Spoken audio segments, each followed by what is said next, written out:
São Paulo vence o Corinthians no Morumbi, quebra um tabu de 20 anos e consegue voltar à decisão do Campeonato Paulista depois de início turbulento na competição. Esse é o tema do vídeo de hoje do canal do Fábio Dias. Você que ainda não é inscrito, por favor, inscreva-se no canal e acompanhe análises como esta. Vitória do São Paulo por 2-1 no Morumbi, mais de 50 mil torcedores presentes para este clássico. São Paulo, inclusive, colocou os ingressos à venda na sexta-feira, depois da confirmação da classificação no Campeonato Paulista, nas quartas de final. Abriu meio-dia a venda dos ingressos e poucas horas depois, mais de 40 mil torcedores já haviam comprado os bilhetes para lotarem o Morumbi e verem a história ser escrita. O São Paulo, que não eliminava o Corinthians desde os anos 2000 em qualquer competição, e aí várias competições, Paulistão, Copa do Brasil, Recopa, várias competições, Rio-São Paulo, o São Paulo conseguiu bater o timão. Vamos entrar na parte tática e na parte das estratégias dos técnicos, né? Porque muito se falou durante os últimos dias, principalmente do lado do Corinthians, que teria menos tempo de descanso, teria a questão também do William a ser trabalhado, o William que saiu do jogo contra o Guarani com dores no quadril. Mas fato é que a estratégia do São Paulo e a execução da estratégia do São Paulo principalmente foi o que fez a diferença no clássico. São Paulo sem muitas mudanças em relação ao time base do Rogério Ceni na temporada.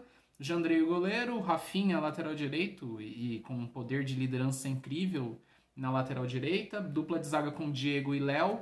Na esquerda o Wellington. No meio campo o Pablo Maia e o Rodrigo Nestor. Além deles, Igor Gomes e também Alisson. No ataque, Éder e Caleri. Contra o Corinthians com Cássio, Fagner, Gil, João Vitor e Lucas Piton. Duqueiroz, Paulinho, Renato Augusto, Giuliano e William. Roger Guedes no ataque. Corinthians que de início,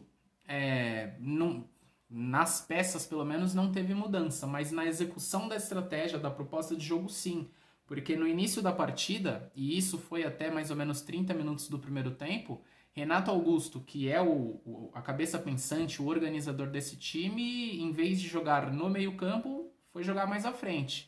Aos 34 anos, com pouco tempo de descanso, é bom que se diga, foi colocado como uma espécie de falso 9 ali pelo Vitor Pereira. Vi vários torcedores do Corinthians questionando essa questão, até porque o Silvinho lá atrás já havia testado essa opção, muitas vezes não funcionou, mas enfim, foi uma estratégia do Vitor Pereira para fazer com que o seu melhor jogador pudesse estar em campo em condições de competir. E aí rechear um pouquinho mais o meio-campo com o Paulinho, com o Giuliano e mais o William e o Roger Guedes. Roger Guedes aberto pela esquerda, o William aberto pela direita. Contra um São Paulo que mostrou mais intensidade, mostrou mais disposição para marcar mais à frente, para explorar o lado esquerdo do campo, com o Wellington principalmente, o lateral esquerdo jogou muito bem, foi um dos destaques do jogo, abria muito o corredor pela esquerda e deixava ali a parte da meia, da criação das jogadas com o Alisson, que também seria um dos destaques do jogo. São Paulo forçou muito o corredor esquerdo, também porque muito cedo na partida o Fagner acabou sentindo uma lesão na parte posterior da coxa esquerda e saiu. E aí o Vitor Pereira precisou rearranjar o Corinthians, colocando o João Vitor na lateral direita e puxando o Robson Bambu, né, o Robson, para jogar ao lado do Gil.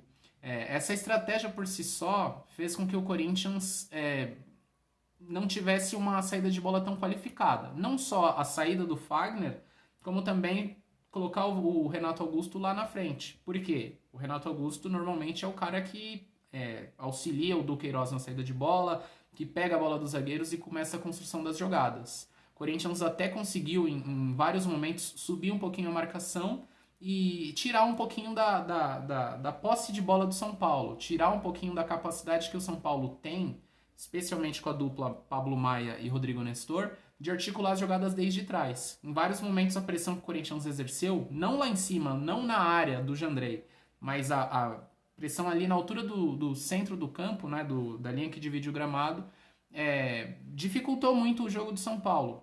Eu até acredito que os primeiros 25, 30 minutos tenha havido ali um equilíbrio no jogo. O São Paulo, em contrapartida, tentando gerar espaço. Caleri participando muito, sem bola especialmente, pressionando o zagueiro, brigando com o zagueiro, brigando com o lateral, brigando, claro, no melhor dos sentidos, né? Tendo ali o poder de tentar recuperar a bola e ajudar, seja roubando bola, seja fazendo pivô. Participou muito bem, embora não tenha marcado, como fez nos últimos 2 majestosos. O argentino teve a sua contribuição e participou muito bem. E aí o ponto que vira um pouquinho a chave no jogo, a partir dos 30 minutos, o Vitor Pereira, notando que o Corinthians estava com dificuldade para articular as jogadas desde trás, estava quebrando muito a bola e por não ter jogadores tão altos assim, perdendo e entregando a bola de bandeja para o São Paulo, recuou o Renato Augusto, devolveu o Renato Augusto para sua posição original, puxou o Roger Guedes para ser o 9, e aí o Giuliano, que entrou, foi a novidade nesse time para a partida contra o São Paulo, jogar aberto. E aí o Corinthians perdeu um pouquinho da capacidade de ser intenso no meio campo, e o São Paulo passou a tomar conta da partida. No final do primeiro tempo, o São Paulo abriu o placar. Nem era tão superior assim, na proposta, na execução, até a partir dos 30 minutos passou a ter um volume maior de jogo e a se aproximar mais da área, embora o Cássio não tenha feito nenhuma defesa tão difícil assim, né? Nenhuma defesa que mudasse o cenário da partida, para dizer que o São Paulo estava com mais perigo, com mais chance de gol. Mas na primeira chegada de fato do São Paulo, o golaço do Wellington deu a vantagem para o tricolor.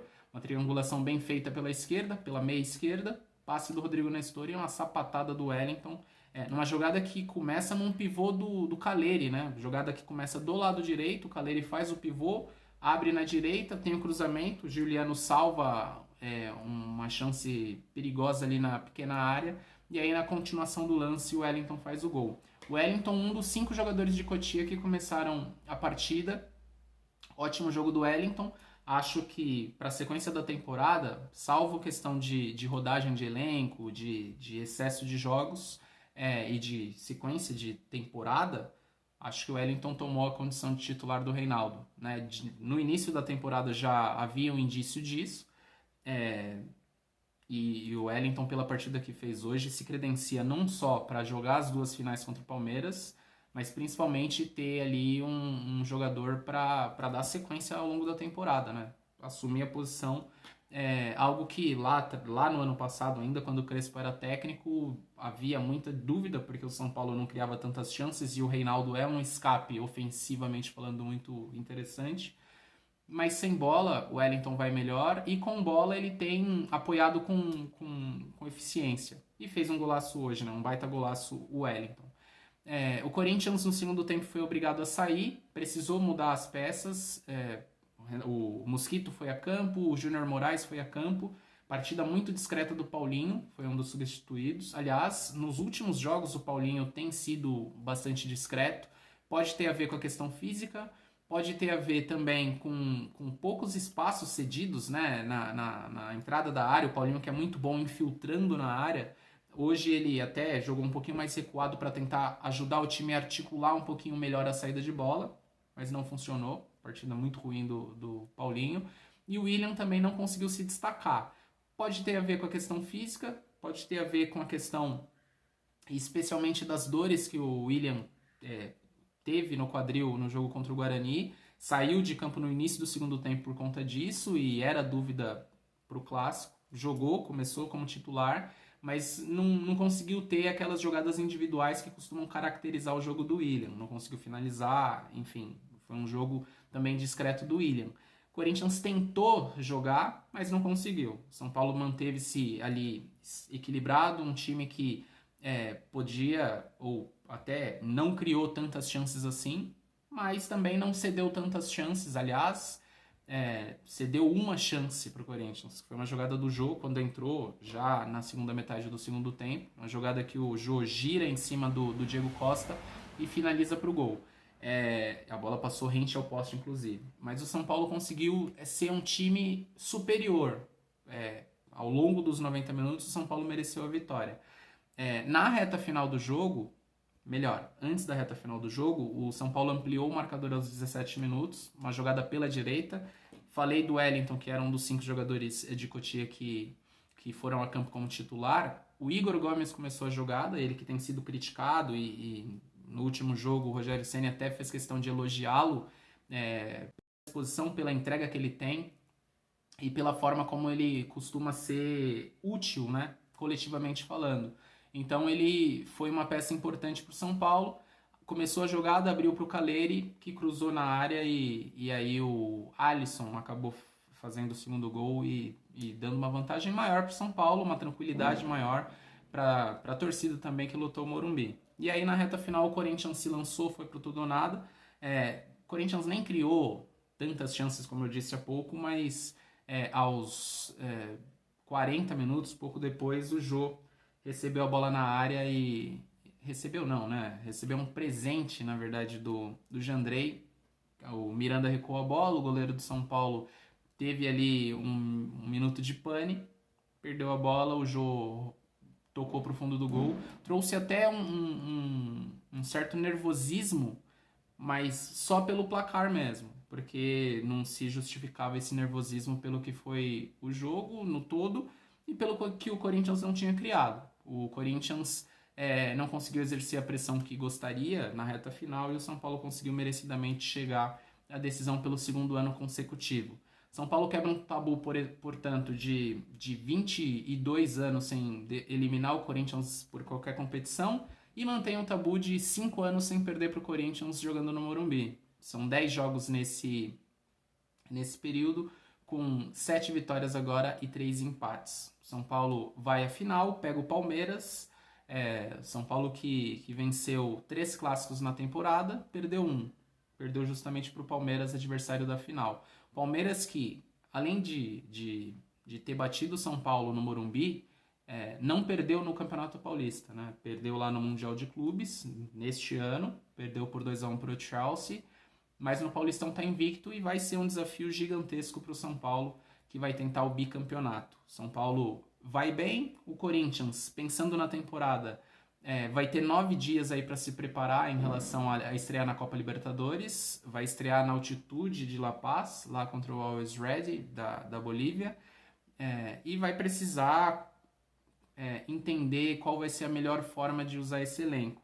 Peças de qualidade tem, jogadores experientes. O problema é que são muitos jogadores experientes. De que forma que o Vitor Pereira vai conseguir moldar essa questão, pensando que vai ter Brasileirão logo ali na frente, estreia de Brasileirão e a sequência do Brasileirão, que vai ser mais encurtado por conta da Copa do Mundo. E, enfim, o elenco não é tão farto assim. Contra um São Paulo que, olhando o início da temporada, aqueles empates ou até vitórias no final, contra Santo André, por exemplo, empate sem gols contra Inter de Limeira, Ituano, contra Campinense também, passando algum sufoco lá em Campina Grande, São Paulo consegue aí reverter o cenário. Ter o Rogério Ceni como um cara que conseguiu trazer energia para esse elenco, conseguiu ali, junto com as peças que chegaram, conseguiu organizar, mas se você pega o time titular das peças que chegaram, só o Alisson e o Jandrei se confirmaram, o Alisson, o Jandrei e o Rafinha, né? 3 dos 6 reforços se confirmaram ali como peças importantes de fato, e o São Paulo vai para a final desafiando o Palmeiras. Olhando inicialmente, Palmeiras favorito. Vai ter a força do seu torcedor no segundo jogo. Dudu, Rafael Veiga, Rony jogando muito, Scarpa também jogando muito. Palmeiras forte, muito sólido, contra um São Paulo que vai ser um bom desafiante. Expectativa muito alta para esse Paulistão. Muita gente fala, não vale nada, campeonato estadual não vale nada. Mas sempre vale pela rivalidade e isso a gente vai acompanhar também. Você ainda não é inscrito no canal do Fábio Dias? Então, por favor, inscreva-se no canal, ative o sininho de notificações e acompanhe os outros vídeos que tem aí no canal, que é um canal de bastante qualidade, modestamente falando, claro. Esse é o canal do Fábio Dias. Um abraço para você e até a próxima.